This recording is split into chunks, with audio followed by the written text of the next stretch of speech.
Olá, tudo bem? Eu estou gravando este vídeo para falar do assunto do fórum de hoje. No fórum de hoje, dia de 8 de dezembro de 2020, nós conversamos sobre tratamento de exceção e vimos como utilizar tratamento de exceção na implementação das nossas regras de negócio, do nosso estudo de caso. Tivemos vários problemas com a internet, a conexão estava oscilando muito, eu decidi gravar um vídeo mais objetivo e sintetizar o conteúdo que nós vimos hoje, como o que nós fizemos no nosso fórum de hoje. Eu vou compartilhar minha tela com vocês e vamos verificar qual que foi o assunto do nosso fórum, tá? Nós estávamos implementando o segundo parágrafo aqui do nosso estudo de caso e eu vou ler do início até o momento onde nós tínhamos feito até então. Então, a taxa de juros mensal padrão para no banco A é 10% ao mês, entretanto, para clientes com salário acima de R$ 10.000 a taxa é de 3%. Para clientes com salário abaixo de 2.000 a taxa é 15%. Para empresas de grande porte, a taxa é 2%. Médio porte, a taxa é 4%. E pequeno porte, a taxa é 8%. Bom, é... e aí hoje nós fizemos essa implementação,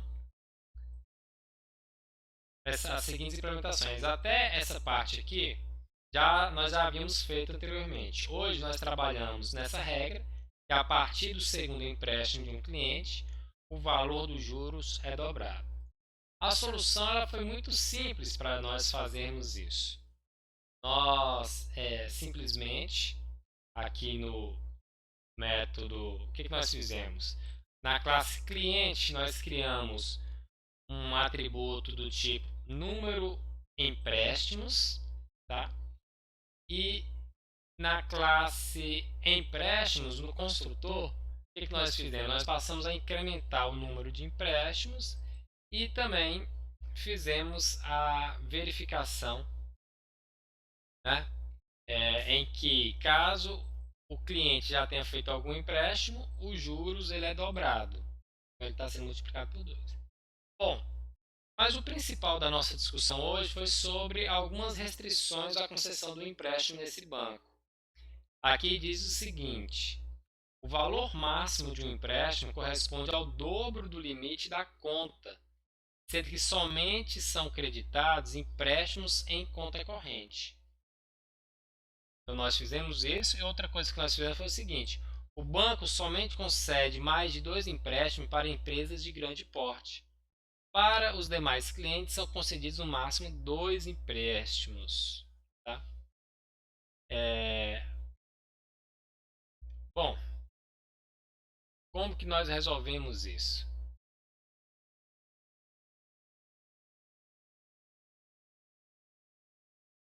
Nós implementamos aqui, nós implementamos aqui na classe conta corrente, no método solicitar empréstimo, uma seguinte verificação. Caso o valor que está sendo solicitado nesse empréstimo seja menor ou igual ao, o limite da conta corrente, esse empréstimo ele pode ser concedido, ele pode dar andamento na solicitação, tá? Se não, está sendo lançada uma exceção e aí é o assunto que nós vamos tratar. Bom, a outra regra nossa era verificar se o cliente estava habilitado para o novo empréstimo. Tá? Então, na verdade, aqui está igual a zero. Entretanto, estou vendo que tem uma coisa errada. Olha só. Então, concedido no máximo 2 empréstimos. Então, qualquer cliente que tenha feito apenas um empréstimo, tá? Ele pode receber o empréstimo. Então, assim, o cliente que tenha, que o número de empréstimos for menor ou igual a 1, então uma pequena correção, vai retornar que o cliente está habilitado. Agora, se não, vai verificar se é uma pessoa jurídica, né, se é uma empresa, e se é uma empresa de grande porte. Se for uma empresa de grande porte, vai permitir que ele faça aí, né, mais de 2 empréstimos, tá? Se não, né, caso ele não caia nessa condição nem aqui, será retornado falso, tá? Então, na nossa conta corrente, a gente está fazendo 2 verificações antes de criar o empréstimo, que resulta no incremento do saldo da conta corrente e na criação do objeto do empréstimo, tá? Bom, e aí, como vocês podem observar no nosso estudo de caso, até agora nós fomos fazendo passo por passo, seguindo a estratégia de passos de bebê, né? Pequenos passos, e estamos implementando as suas regras. Então, nós percebemos aí que existem 2 situações que são exceções na concessão de empréstimo.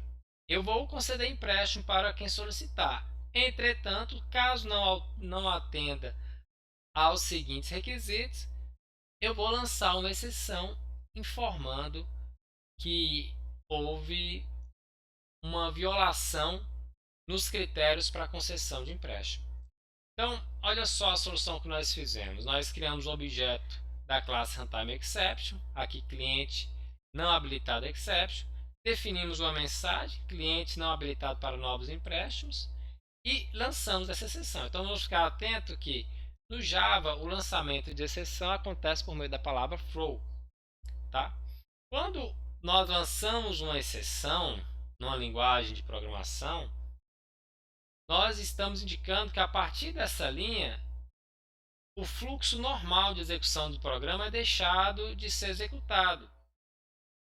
Então, caso caia nessa situação, ele não vai terminar a execução normal do programa. Uma exceção está sendo lançada para quem chamou o método solicitar empréstimo. Então, nós temos uma outra situação que pode lançar uma exceção, que é neste momento em que o usuário também solicitou um valor inválido. E aí é lançado a exceção que informa, né, a mensagem que o valor do empréstimo é inválido. Bom, quem chamou o método solicitar empréstimo está lá na classe main, no método main inclusive, tá? Que nós criamos um menu, né, para fazer essa questão do empréstimo. E aqui na situação do empréstimo, o que nós vamos fazer? Nós pensamos no fluxo de sucesso, né? Então a gente está aqui declarando o objeto de empréstimo e nós estamos chamando a conta corrente, fazendo a solicitação de empréstimo, passando o valor do empréstimo e o número de parcelas. Nós esperamos pelo fluxo normal, pelo fluxo de sucesso, que o empréstimo seja concedido. E aí, o empréstimo sendo concedido, esse objeto ele vai ser retornado, né? E vai ser referenciado por meio dessa referência empréstimo. A mensagem empréstimo realizado com sucesso é impressa na tela. E também é impresso a taxa de juros desse empréstimo. Tá? Então, esse é o fluxo normal, esse é o fluxo esperado. Entretanto, caso aconteça alguma exceção, caso seja lançado lá por meio do throw alguma daquelas 2 exceções, o programa, o Java, ele vai capturar a exceção por meio do catch. Então, um código que pode lançar alguma exceção, nós devemos tratá-los dentro de um bloco try. Tá vendo? Então, nós criamos esse bloco try e colocamos esse código que pode acontecer essa exceção.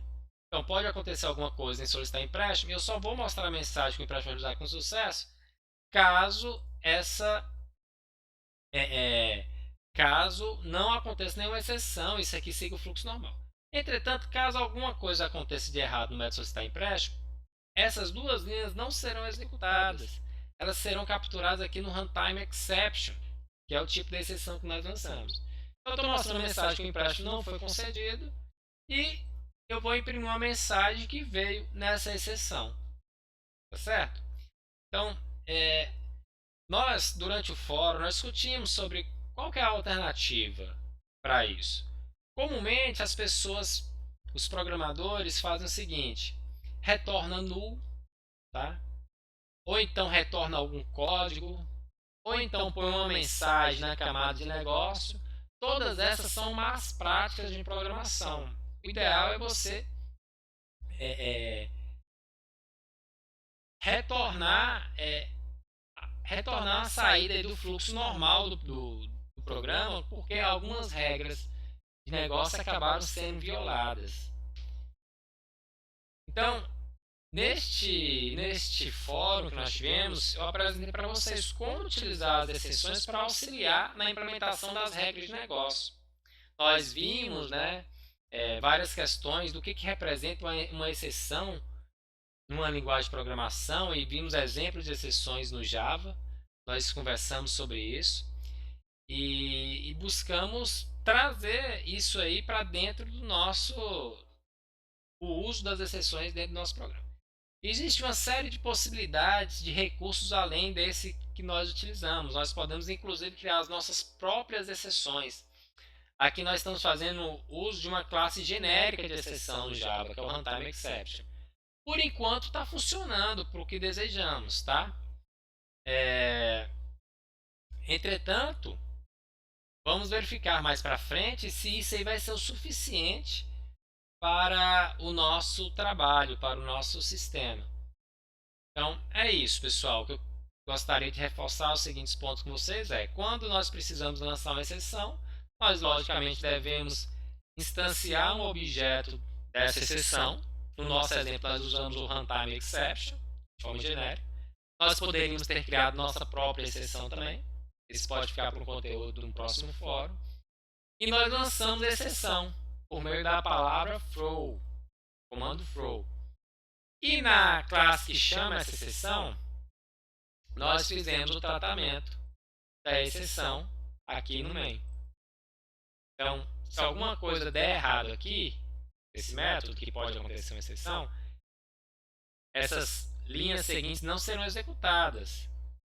O Java vai verificar se a exceção pode ser tratada com esse catch aqui, que é do tipo Runtime Exception. Caso possa, vai exibir essa mensagem. Tá bom?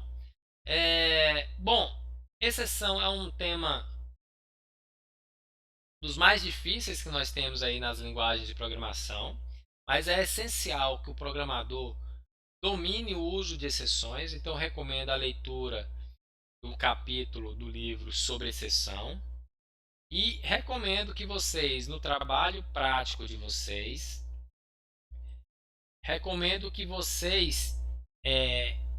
experimentem a utilização de exceção para implementar as regras de negócio.